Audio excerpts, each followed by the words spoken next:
Speaking about peer-to-peer lending this evening on The Money Show. We've discussed what the product is, we've discussed what it entails, but I also wanted you to get a view from an expert in the space, from somebody who gives advice on how people should plan their finances, a financial planner. I've got Mrin Agarwal, who is the founder director FinSafe, joining me right now. Mrin, thank you so much for taking the time. I don't know if you caught the conversation that we just had, but we've more or less laid the foundation for this one, I would think. We had a conversation with a company that offers peer-to-peer lending solutions. But I want to ask you, so we know now what peer-to-peer means, what it entails. Where would it sit on the risk scale, according to you? Can you put it at par, for example, with equity?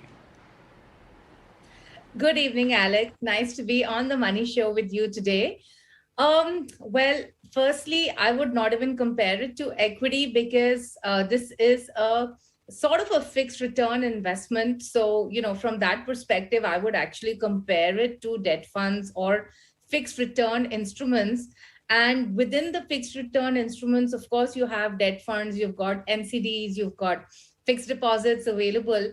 I would put this among the highest risk that you actually have in the fixed income space because of the way the product is structured.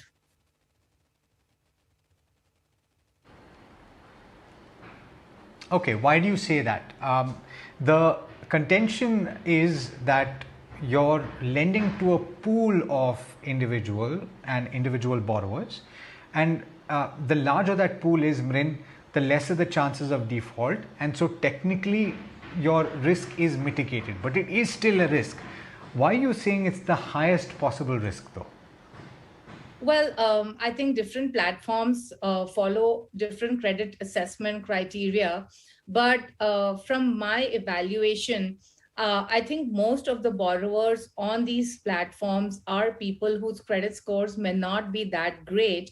So even if you're diversifying among a pool of lower credit borrowers, it is some form of diversification, but still from a lender's perspective. So firstly, this is not an investment. I would not treat it as an investment. This is lending. Okay. So firstly, the person who is thinking of this as an investment should ask themselves, are they in the business of lending? The second thing to note is that you are taking individual risk. You are not taking institutional risk because your risk is not on the P2P platform. Your risk is on the individual investor.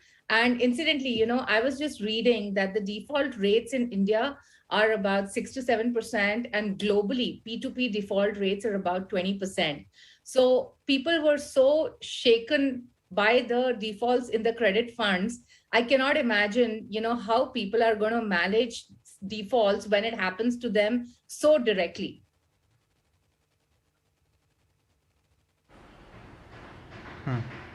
That's a fair point. I didn't catch that. You said that, and I believe that the audio just glitched at the moment you said that. Globally, the default rates are what? 20%.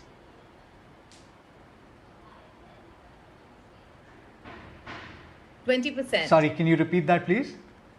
20%. 20%. Okay, so it's a very high rate of return, rate of default that is prevalent globally, essentially. The reason why, Mrin, people are gravitating towards this and people are trying it out is because we are broadly in a low interest rate regime, and we're not seeing very high yields at the moment. Is that any reason why you should go to something like this? If someone were to allocate a portion of their portfolio to this, and I will ask you about your personal opinion on this later, but if someone were to allocate, what is the maximum percentage according to you that should be? Well, firstly, I would not recommend anybody to allocate, but even if they want to allocate and they're aware of the risks that are associated with this product and they are contributing to all of their other financial goals, then they may look at contributing a maximum of 5% of their portfolio into this instrument.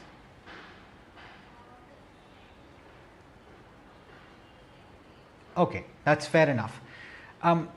Now, I also want to take you to your personal recommendation. Why is it that you say that you should avoid this?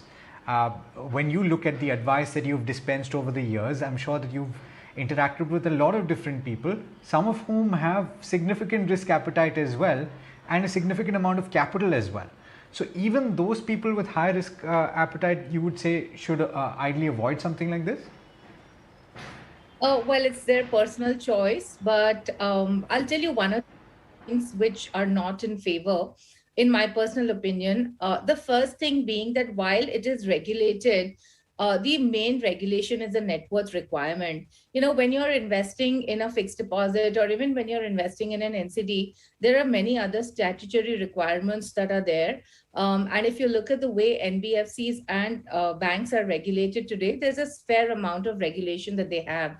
Here, there is just a net worth requirement. So, you know, it's very easy for these players to actually wind up, and you don't know if the investor is going to get his or her funds back. Also, in the case of default, you know, while they do say that they would help out, the fact remains that these are new instruments in India. We don't know how well these companies are equipped on the recovery process.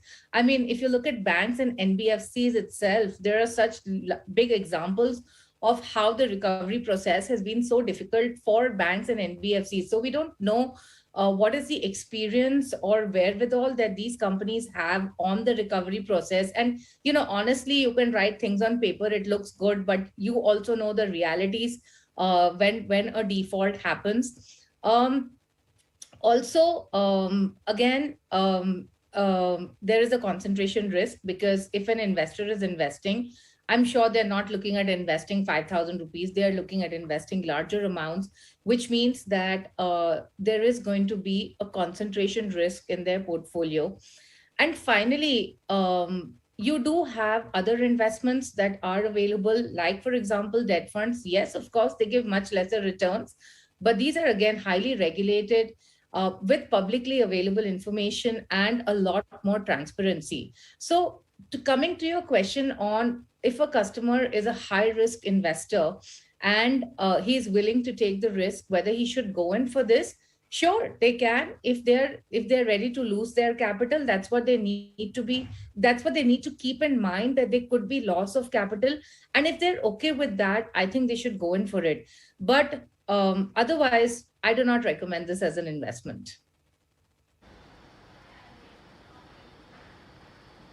Okay, that's completely fair. And in fact, Min, on that note, I think at some point we should have a conversation about cryptocurrencies. Maybe that day will come soon.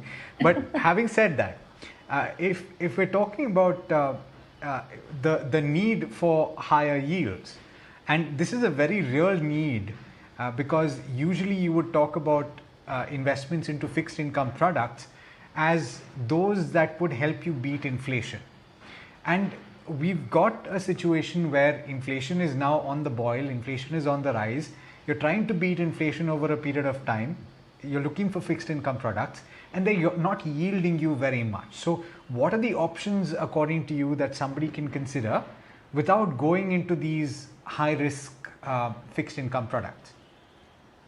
So, Alex, I agree that the interest rates are low, and it's kind of difficult to get inflation adjusted returns with the current options.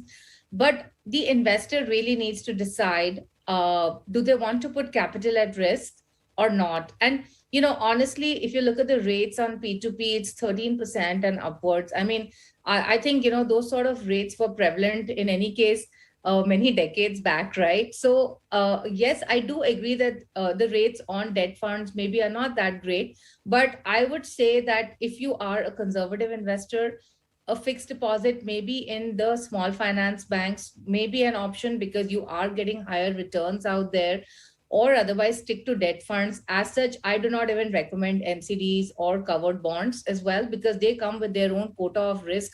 Just yesterday, we have seen what has happened again with the DHFL payouts as well. So I would still say that you have to think very carefully about risk to capital. over the returns at this point in time, and you probably have to accept the lower returns. And I would also like to say that if you are really willing to do risk to capital, and I know that we are talking about a short term period, it's only 3 years. Normally, I would never recommend an equity option for 3 years, but I would actually put it this way, that instead of risking my capital to P2P, I would actually risk it in buying maybe an index. Again, I'm just giving a disclaimer. 3 years is a very short period to invest into the index, but I'm just saying from a risk to capital perspective, I would choose that the stock market risk over choosing the P2P risk.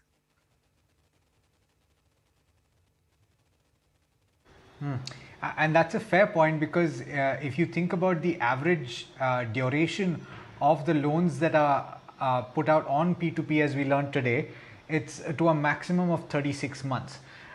But I do want to also ask, if you're talking about if somebody wants to take a little bit of capital risk, where do you rate credit funds right now, and credit risk funds rather? Do you think that someone can go back to them right now? And if they have a very long-term perspective, if they're talking about beyond 4 or 5 years, can they consider doing that? Absolutely. I truly believe that they can consider doing that. It is a good investment. A lot of the credit funds have cleaned up their portfolios post the Templeton issue in any case. So I do think that it's a good option if you're willing to take more risk with your investment. And I do believe that the credit risk funds provide a good opportunity as well.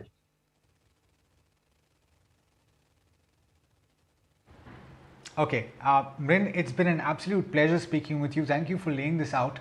And we've certainly learned quite a bit, haven't we, about peer-to-peer lending. Mrin, I look forward to speaking to you again in the near future. Thank you.